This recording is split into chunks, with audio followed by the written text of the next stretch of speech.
Good morning. My name is Vincent. In December 2024, I was diagnosed with cell carcinoma cancer. The cancer started on my left eyelid. I saw a few doctors, and the quotations that they gave me was in such a way so expensive that I couldn't afford it. An uncle that I haven't seen for a long time phoned me, and I had to go see a client for a roof that was leaking that he couldn't fix. As I met the people at the house, the lady of the house introduced herself to me and started talking about the cancer that I had on my eyelid. In our discussion, as she was talking to me, she actually said that she's a pathologist, and she understands that I don't have money and that she will give her services for free. She walked out the room, came back, put a piece of paper with a doctor's number in my hand and said that I must give this doctor a call. He owes a favor. I phoned the doctor, and in the same day that I phoned him, that was on a Friday, he said that I must come and see him immediately. I went to go see the doctor the Friday. He had a look at my face and he explained the procedure to me. The procedure was quite hectic. They had to remove my top left eyelid, take my bottom eyelid, move it to the top, cut me from my ear to my eye, move the skin around and build a new bottom eyelid. As we walked out, the doctor said that I needed to be operated the next Friday. And even though I explained to the doctor that I didn't have enough money, he said that I must go home and see what plan I can make. So the quotation came out to 75,000, which I still couldn't afford. A friend of mine suggested that I must start a backup buddy. And in this process, I was on my knees crying, fighting with him. Then I had to go into the public and beg for money for operation and for cancer that I didn't ask for. That night, just after 8, I prayed. I asked the Lord that He must help me with this, and I'm leaving it over into His hands. That afternoon, the Tuesday, I had the full 75,000 in that backup buddy. That Friday morning, I went for the operation. It was one of the most hurtful and painful operations that I've ever endured in my life. A week later, the pathologist phoned me, and she said that she just wanted to inform me that if we waited a week longer, I would have lost my eye. After 9 weeks, I went for the second operation. The second operation was even worse, more painful. And after 3 weeks, the doctor opened my eye for the first time. He was actually standing there looking at me, saying how good I'm looking like, and he actually asked me to go look in the mirror. As I looked in the mirror, I immediately started crying because I couldn't see the way out. I couldn't see what this doctor was seeing. I couldn't see how he thought this was looking good. So my eye started opening. Every day it started looking better. And through the process, I started thanking God for the way I started looking.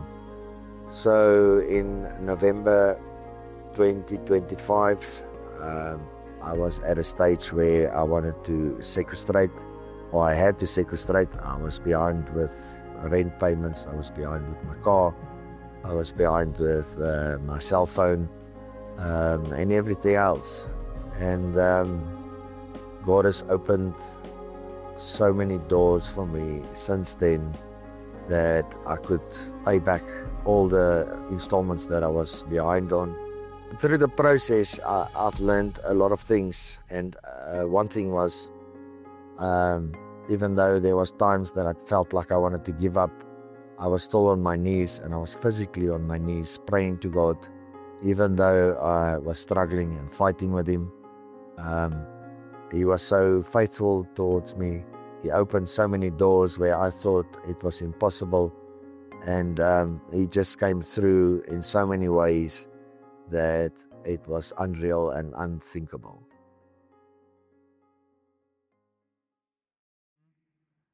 On when we're in the storms, how we facilitate through the storms. It sometimes happens that we're so overwhelmed by what we're going through that we cannot properly function and sometimes not properly live. And let me just say today, what we're going through in a world that is broken and in a world with so many things, what we're experiencing is nothing new. Paul went through this many years ago, and I want to start by reading a scripture in 2 Corinthians 4, verse 8 to 10. And Paul says the following. Is it ready to go? Thank you. We are hard pressed on every side, but not crushed. Perplexed, but not in despair. I just want to stop there for a moment. Paul is not writing about something someone else is going through. Paul is writing about what he's going through. So how can he be hard pressed, but not crushed? Perplexed, but not in despair. Listen to this. Persecuted, but not abandoned. Struck down, but not destroyed. He says we always carry around in our body the death of Jesus. In some of the other translation it says, I have the marks, I have the t-shirt, I have the lashes. So that the life of Jesus may also be revealed in our body. Today I want to say, joy can exist before our circumstances improve. I want to say that again. I want you to hear with me.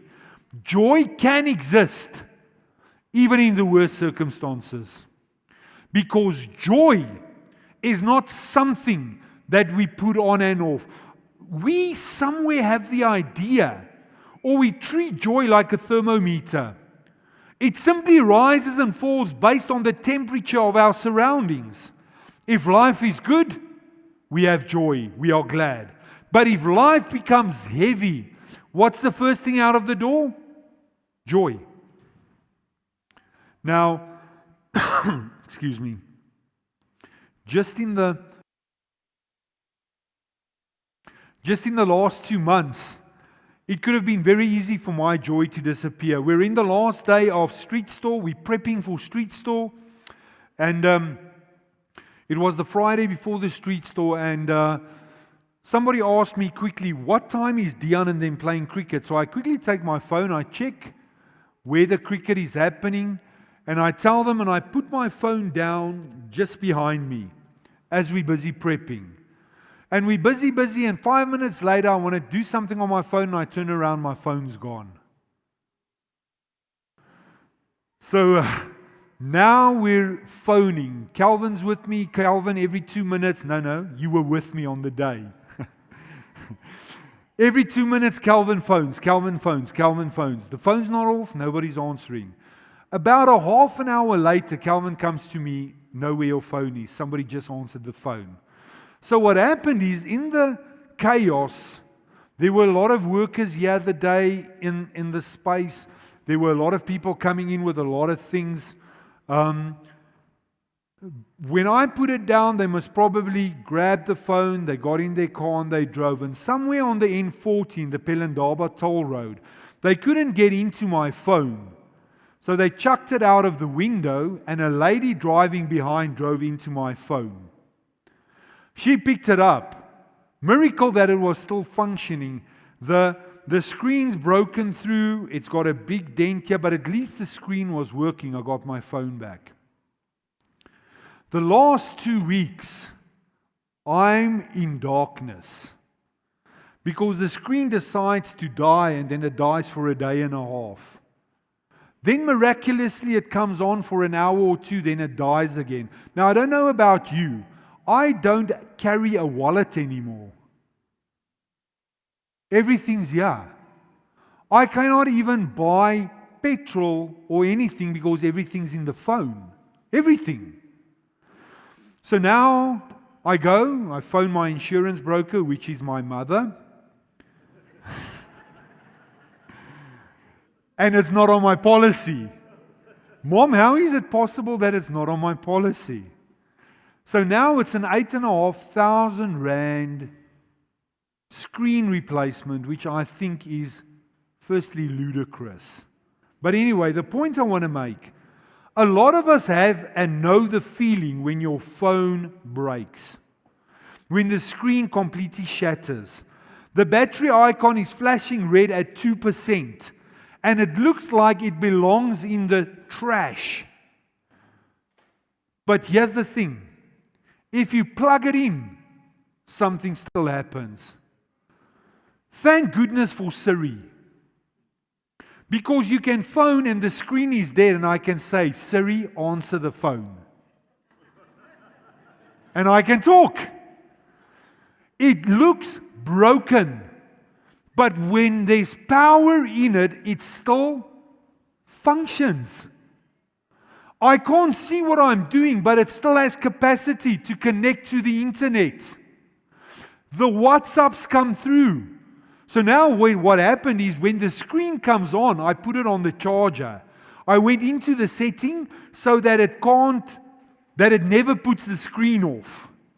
Because then I can function. But as soon as something happens, the screen dies, I'm in full-blown darkness again. But although the phone goes into that function, I can even ask Siri to read my WhatsApps to me. But it's full of brokenness. The point I want to make is, the power on the inside is completely unaffected by the mess on the outside. When you and I look to our circumstances, we feel a mess. Our joy disappears because we feel shattered. And sometimes, let's be honest, we look shattered. But biblical joy isn't about having a flawless exterior. It's about the unstoppable power source plugged into our hearts. You see, Paul confirms this in 2 Corinthians, that joy isn't the absence of trouble, it's in the presence of a person. You can be pushed to your absolute limit and still possess unshakable joy. Because joy is not in circumstance, it's in a relationship.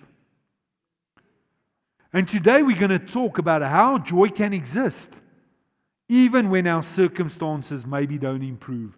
And I think the first thing that is crucial for us to understand is joy is rooted in God's presence, not our performance. 2 Corinthians 4:8, again I want to emphasize, says, we are hard pressed on every side. Guys, let's be honest. We're living in turbulent times. The world has never been more volatile than now. Amen? In this week, they gave a new inflation. Inflation is up, which means everything's going to filter through. We all watched with unabated breath if the interest rate is going to go up. It didn't go up. But all those things is a symptom of a broken world. We might not get an increase this year. We don't know if the boss is going to give the 13th check. And all these things are creating emotions. Relationships at home is not great between family members. We might be going through things and then we feel this hard pressed. But not being crushed. Live from a different place. Let me quickly say, the reality of pressure is things are tough. Paul doesn't pretend things are easy. He describes being cornered by stress, anxiety, trouble. But then we see David in the Old Testament also going through a long bunch of stuff, and you can go and read Psalm 16. His situation was far from perfect. His own son tried to kill him at one stage. He faced enemies, betrayal, isolation. Yet he looked past his circumstances and didn't waver because he kept his eyes on God. So the real shift in joy becomes and begins when we stop anchoring our security to our shifting circumstances. I want to say that again, because we are quick to live from things that change. But the one unchanging is God. It's His Son and it's the Holy Spirit. And when He says, I've got you, you can take that to the bank. But when the world says, I've got you, you can be very uncertain because they've got you until you can't do anything more for them. Isn't that true? You see, in worldly terms, we're a commodity. And today you can do something for me. But tomorrow when you cannot, I don't even greet you. I don't even greet you. But God never changes. And His word is the truth. So if I ask you, where should our focus be? On what's going around here or what He says about you and me? And I know that when I say this, you might say, but Jonathan, it might be easy to say, I don't know what I'm going to do. I want to say again, it's because we're functioning from here and not here.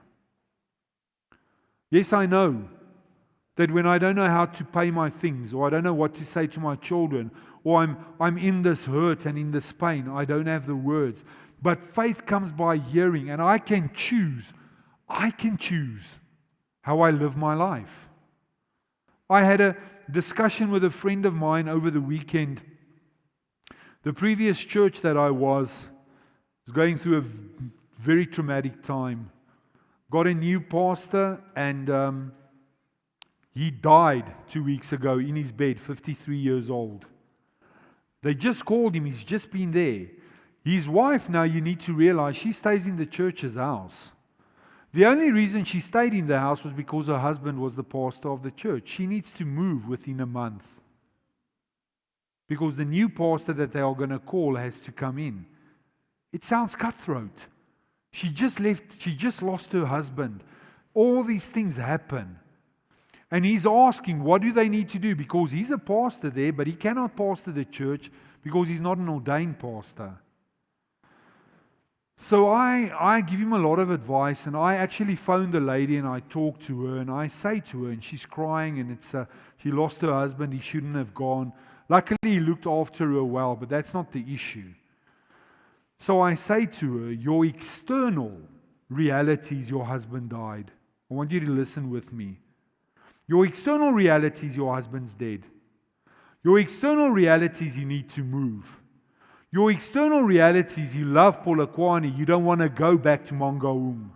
That's your external reality. Now what that external reality is doing is it's internally creating havoc. Why is this happening? I don't want to do this. This is not fair. Why should I go through this? Why did my husband die? His second grandchild is just on its way. Why? And now the internal takes me to a place where I start challenging my eternal reality. God is not good because God allowed. Why did this happen? Is God angry with me?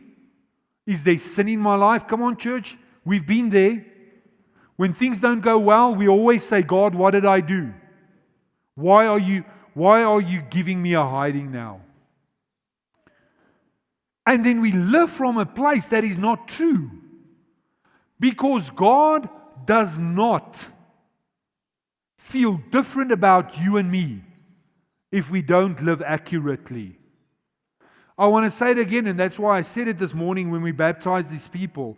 When we have been declared in Christ, righteous of God, you cannot lose your righteousness, because righteousness is not a cloak that we put on and off. We have been declared righteous.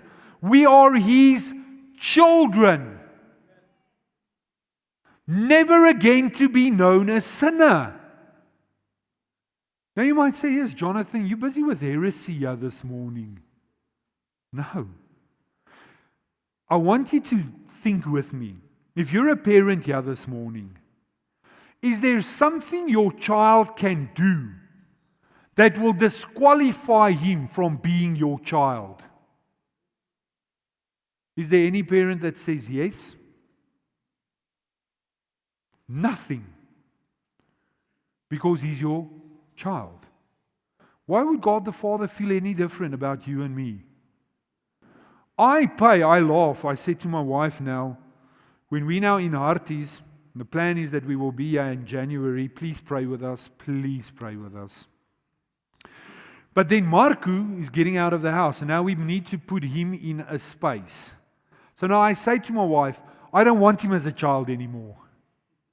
I don't want him in my pocket anymore. When is this going to end? Because now he's a candidate attorney, he's got a job, but he's not working for money, he's working for a tip. 2 years articles now he has to do before he can get a salary. And they're very clever, they position it like this: we'll give you 25% commission on all the business you bring in. He's 23 years old. He doesn't know Mary from Martha. Where is he going to generate business? So, Daddy, I'm going to need a flat because I can't pay it with the money I have. I can't cut and say, I've done what I've done. You're no longer my son. Good luck to you. Let me know if it works out well for you.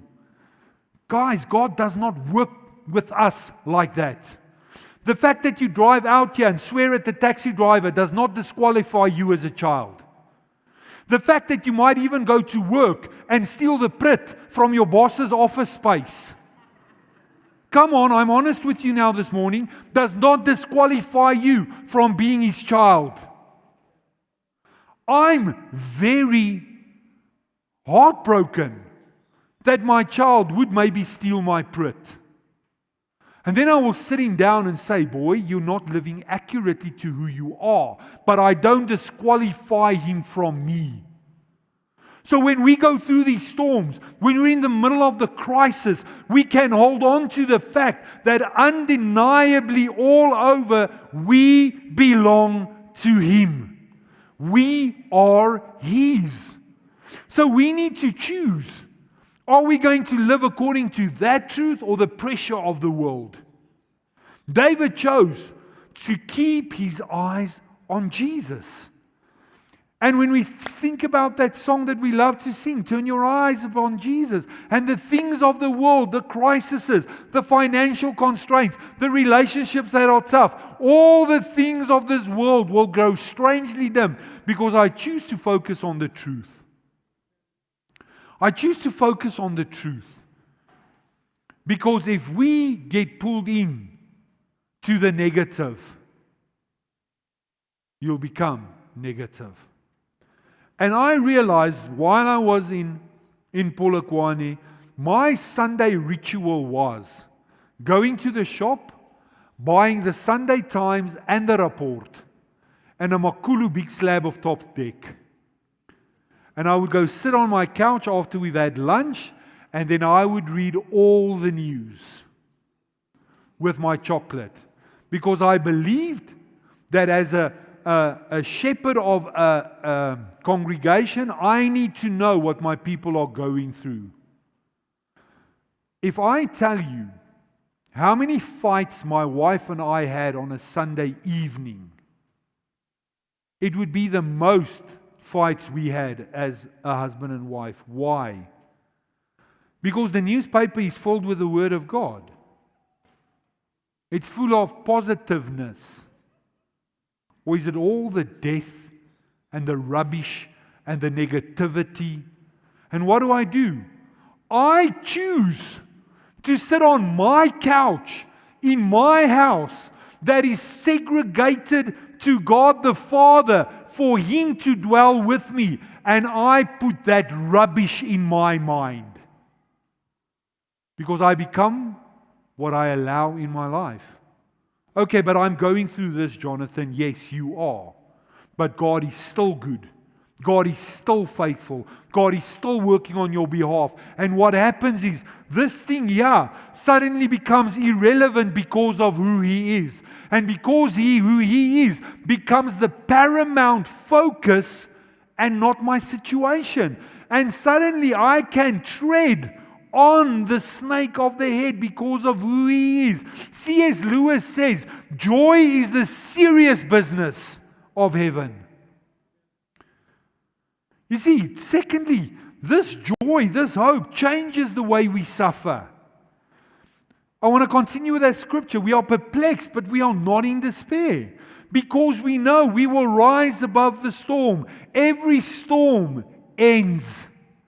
We are persecuted, but not abandoned. Shadrach, Meshach, and Abednego in the fiery pit. They were not taken out of the pit, but God was with them in the fire. So in your storm, in our crises, God is there with us. We might be struck down, but we are not destroyed. You see, we are allowed to be honest, but our honesty should not incorporate despair. Biblical hope never asks you to deny your pain and have a fake smile. Paul is brutally honest about his pain, his perplexity, his brokenness. But he also says that I have a different lens and we need a different lens. Let me say this. While hope doesn't ignore the darkness, it refuses the darkness to blind it. Hope sees beyond the immediate struggle. And you and I need to live from a supernatural resilience. We might be struck down today, but it's never about being struck down. It's how you're going to get up again. Are we going to lay down and be defeated, or are we going to get up again? And when I think about this story, it's a very personal story about this resilience. We all know that when you grow, you've got growth plates in your body and in your legs and your stuff, which actually ultimately defines how big you're going to become. And when my son Dion was 6 years old, he broke his femur, which is the most important bone in your leg. And when we got to the doctor, he said his growth plates are most probably going to get hurt. We won't know now, we'll know later, which will hinder his growth. So they did an operation. It looked like his leg, it was rugby, billikie rugby from all things. It looked like a rope that turned like this and it tore. 7 screws in the leg with 2 plates later. Now he's got this plate and he looks strong and he can't play sport and stuff. And I remember him saying, but he wants to do something. And we said, but you can't. And he said, but I can. So he started running cross country, 3 kilometers races. And I've got a video where he's running, where he can't extend the leg because the muscles, remember they went through all his muscles. So he's doing a lot of physio. He couldn't sit on the floor with a towel under his leg and press it down and you can't pull the towel out. It was a circus. I thought to myself, I don't know what's going to happen here. But then he runs, hunker-punk, with a leg like this. And he still got provincial colors that year. Because he had this mindset. So now he's growing. And every time he grows, he's got so much pain. We go to the doctor. He says because the muscle, every about 4 or 5 months, the right leg becomes 30% weaker than the left leg. 30%. Then we have to go through physiotherapy and do a bunch of stuff. They have to stretch him. It was horrendous. But the point is, in that storm, he always said he's going to make sport his life.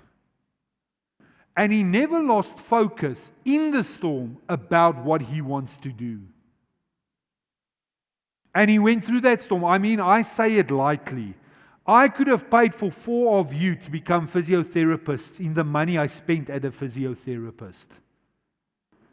When Dion was in office, they saw me, I had a physiotherapist right there at the Loftus. At one stage, I get an account. I said, what is this? He says, oh no, the school said we have a physio across the road. I can just go whenever I want to. I said, yes, but I'm paying for it. Don't go again. I phoned that guy and I said, before he has a session, you phone me. You don't let him say, otherwise I'm not going to pay it. Then he has a growth spurt. I don't know if you've seen it, guys. Then his hips go out of alignment. Then his one hip sits here and the other one there. Then they have to do like linotherapy and push it back. It's not fun. It's not easy because of the muscle, because of the leg, because of all that. But he never lost his focus. What I want to say to you, in our darkest storm, God's light is still shining. Because God says, I am with you. What are you willing to do? Let's fight this together. I'm with you in the middle. You see, Robert J. Morgan says, hope in the absence of suffering becomes the presence of God. Hope in the absence of suffering is the presence of God. So He is with us in this. And let me just say to you, we're in good hands because God specializes in the places that feel dead. 2 Corinthians 4 verse 14 says, knowing that He raised the Lord Jesus, will also raise us with Jesus.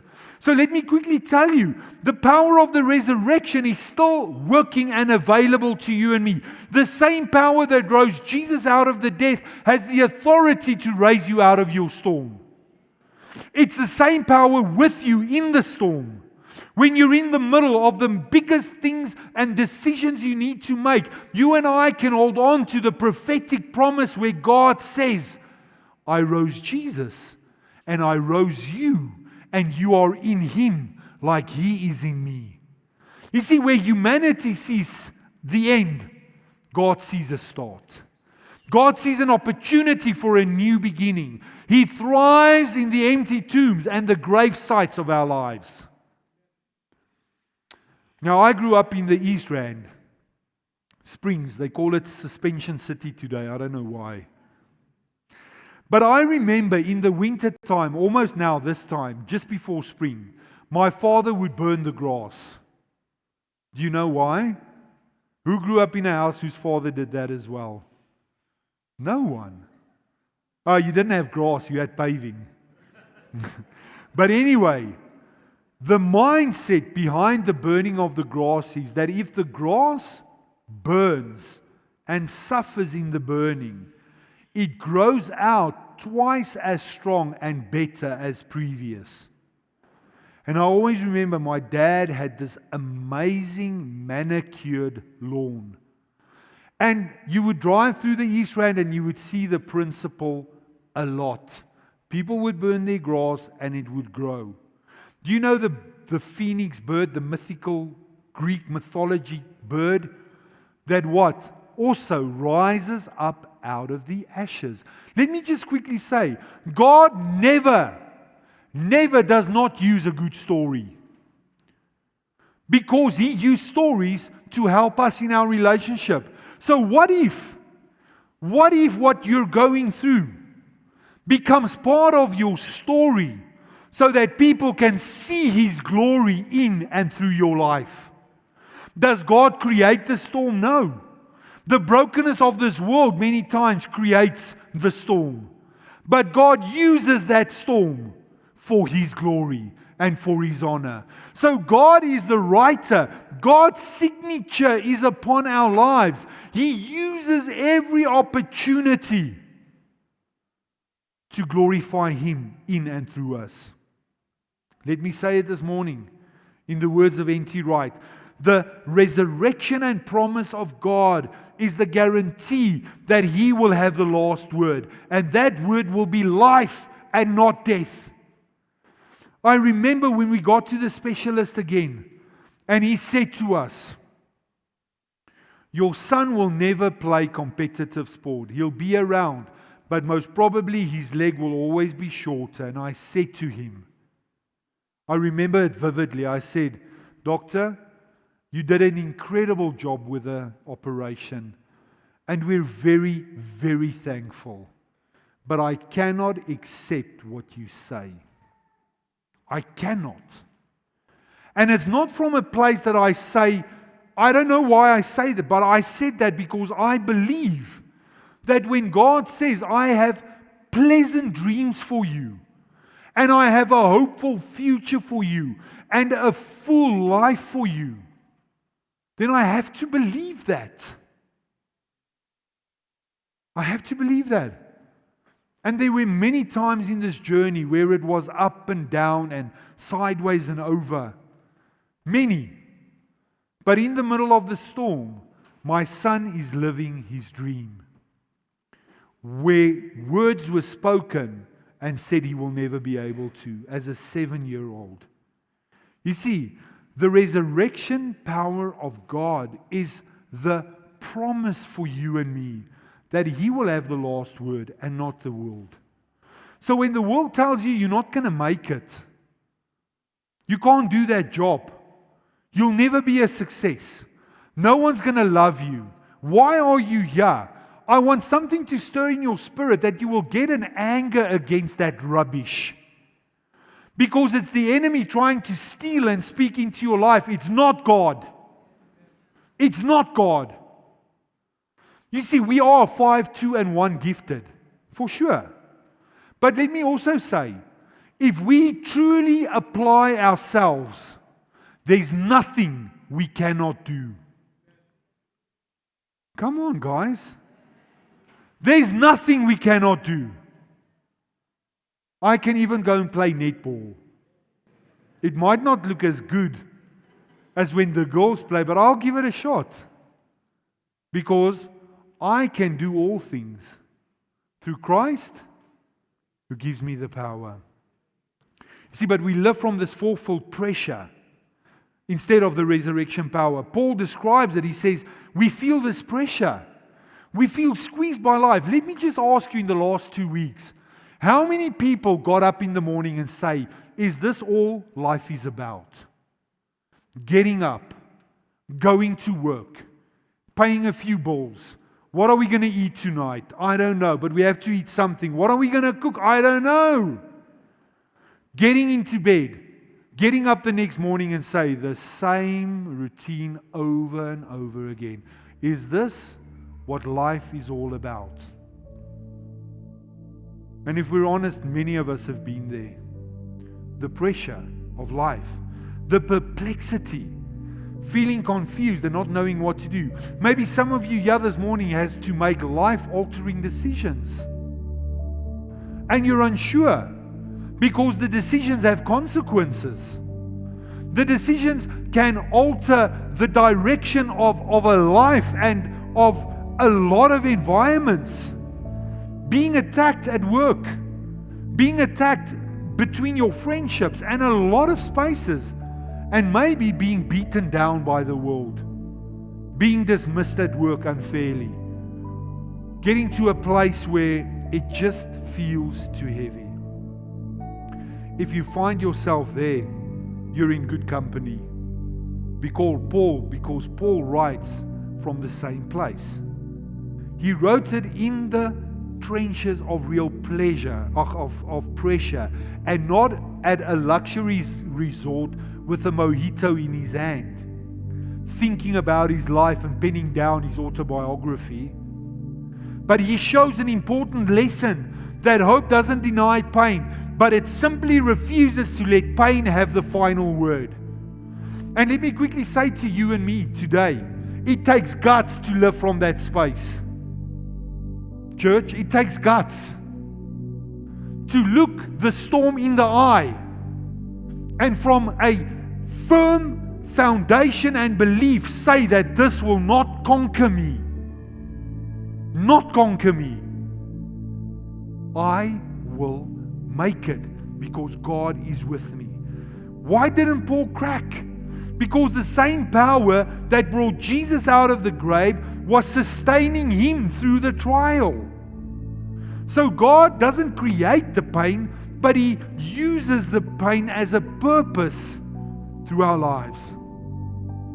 And let me start concluding by saying, our lives, the world does not have the final word. God has the final word. 2 Corinthians 4 verse 10 says, always carrying about in the body the dying of the Lord Jesus, that the life of Jesus may be manifested in our body. So let me say again, we can choose from living in the external reality, which creates this havoc in our interns. Or we can choose to live from an eternal, undeniable, unchanging reality. You see, I want to say it this morning, church. His signature is upon our lives. Circumstances can only have the authority we give it. Do you hear what I'm saying? If someone says you can't do it, it only becomes a reality if you believe it. If you do not believe it, it cannot become your reality. I know I'm going to say something naughty now, so please don't take it to the bank. But at one stage, I always said to my wife, when she says we must go for our discovery health checks, I would say, but how do you know if you've got cholesterol? She says, but that's why you need to go for the check. I said, but if I don't go for the check, I don't know if I've got cholesterol. I want you to think about that for a moment. Because it cannot have an influence in my life if I don't acknowledge it. And I also want to say we need to be responsible. That's why I went through this journey of health. But sometimes the devil just wants to plant a seed and we allow it to grow. I hate it when insurance asks me my family's pedigree. Because my mom's circumstance has nothing to do with my reality. The fact that she has blood pressure does not make me a candidate for blood pressure. Then my mom, who's in the insurance, will always say to me, oh, you're a bad person. No! I do not accept the mandate that the world tries to put upon me. I do not have diabetes because it's a generational thing. I might get diabetes because I drink too much Coca-Cola. And I want us to hit home today. Do not allow circumstances authority in your life. We have the mandate, we have the authority, we have the power to stand against it. Do not allow the world to write the chapters of our lives. We just work so that we can pay back debt. We become a slave of a system. That's not how God wants us to live. He wants us to live in His purpose and in His plan. And we can't say, yes, but I have to. No. We allow. Maybe through bad decisions, now I have to work 9 to 5. But maybe doing things differently, I don't have to. But I control. I cannot say other people dictate my life. I have the authority. The ultimate verdict about your and my life, God has already written the conclusion while He's still writing some of the chapters. And that was written in the sacrifice His Son made on the cross. It's written in the empty tomb because He gets the final word. Victory and restoration for you and me are guaranteed.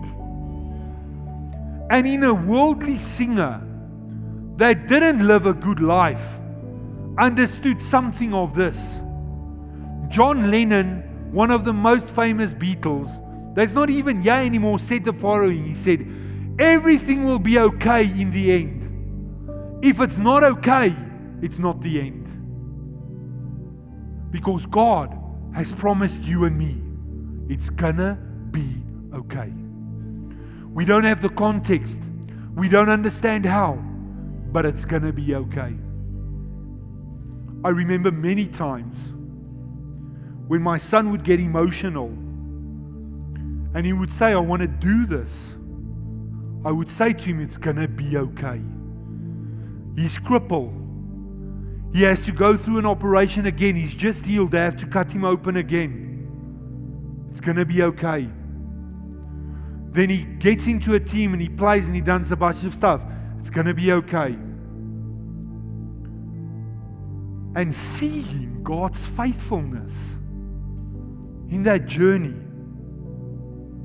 because God is going to do His will according to His plan for your life. And I want to invite you for a moment to close your eyes with me. And maybe you're in the middle of a storm. Maybe you're in the middle of a crisis and you don't know. I want it to reverberate in your heart today. Our circumstances do not get the final word. Church, hear me this morning. God gets the final word. And He's already spoken that final word. If you and I wait for everything in our lives to be perfect, everything needs to be great, we will never allow ourselves to experience joy and the fullness of life in Him.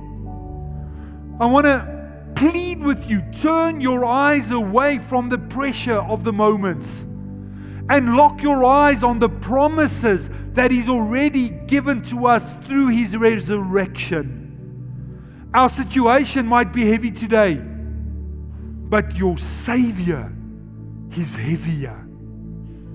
Trust Him this morning with the broken pieces, because your story is not over yet.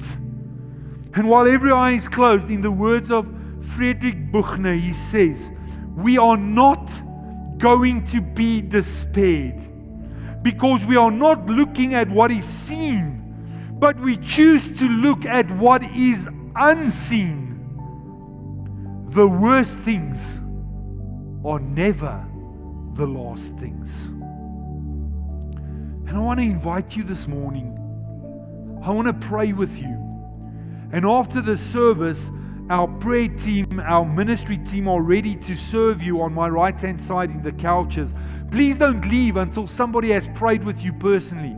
But I want to pray with you. If you are in the middle of the storm, if you experience a crisis, I want to invite you just where you are. You can just raise your hand and you can put it down again, and I will include you in this prayer. Thank you. I see your hands. Thank you. You're welcome. You can put them down again. Thank you. Father, you know every heart, and you know every situation, and you know every crisis.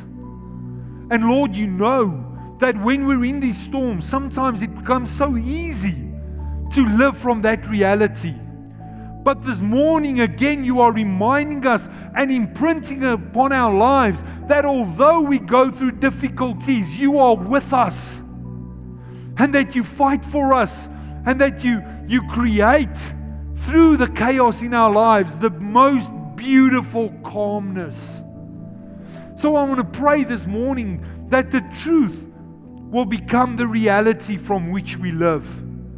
Even if this situation looks so daunting, even if we think we'll not be able to go through it, we'll rather turn our eyes upon Jesus, and we will rather look full into His marvelous light, so that the things of this earth will grow strangely dim in the light of the truth of which we are included in.